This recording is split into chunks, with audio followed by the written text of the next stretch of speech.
was a correction officer in a mental institution for the criminally insane. And I picked up heroin on that job, and I couldn't put it down.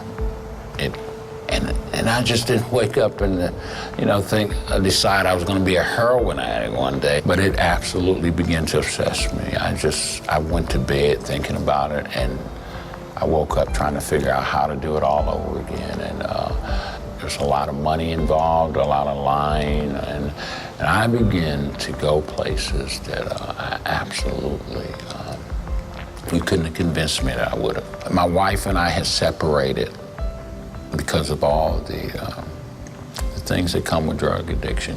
You know what? I really wanted to stop drugs. I'm gonna tell you the truth. I remember I would get down on my knees and I would hug her around her legs and I would promise her I would never ever do this. And I meant it, but I just couldn't keep it.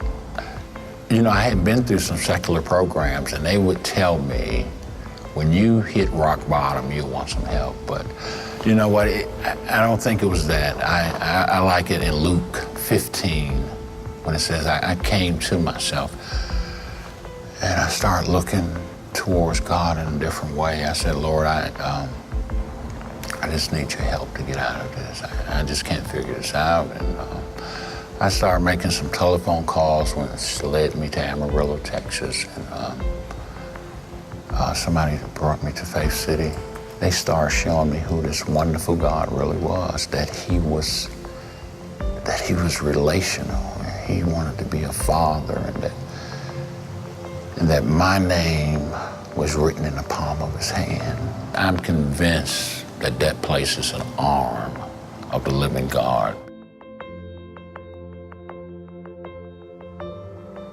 When I was 6, I was actually taken away from my mom and dad. And I grew up in a children's home. And from the time I was 6 till I was 18. Here I am, 46, have 5 children, young children that depend on me. And I'm pretty much homeless, I just want to start fresh and make a new life and be successful. Successful at raising my children and successful in life in general. I want to stop this cycle of abuse. I love it. It's just, the atmosphere is peaceful. You can actually feel it, to me, when you walk in the building. Everybody there is actually wonderful. It's been a blessing to me.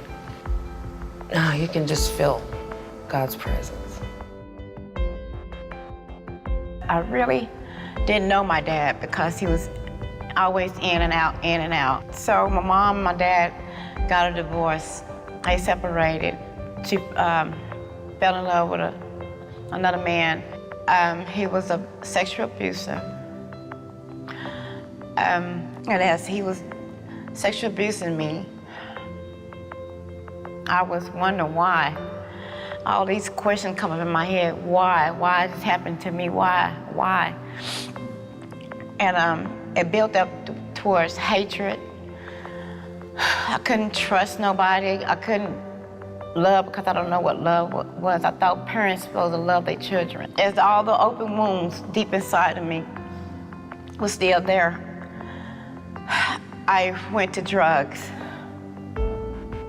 Didn't make it no better, just made it worse. Time to time, I tried to commit suicide, but it didn't work out.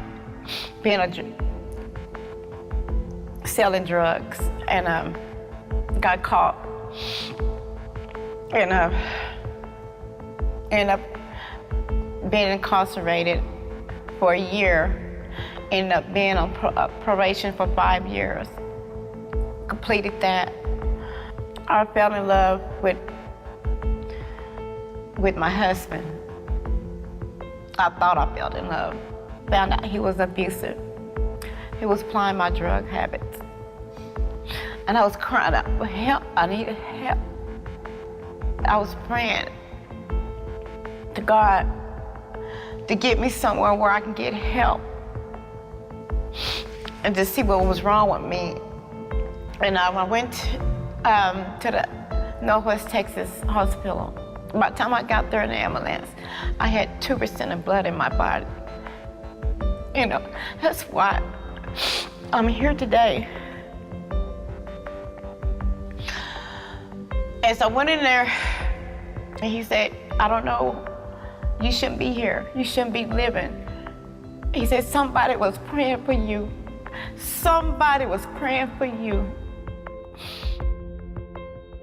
I went to my mom, I was talking to my mom. I said, Mom, I need help. She said, I'm gonna get you somewhere where you can get some help.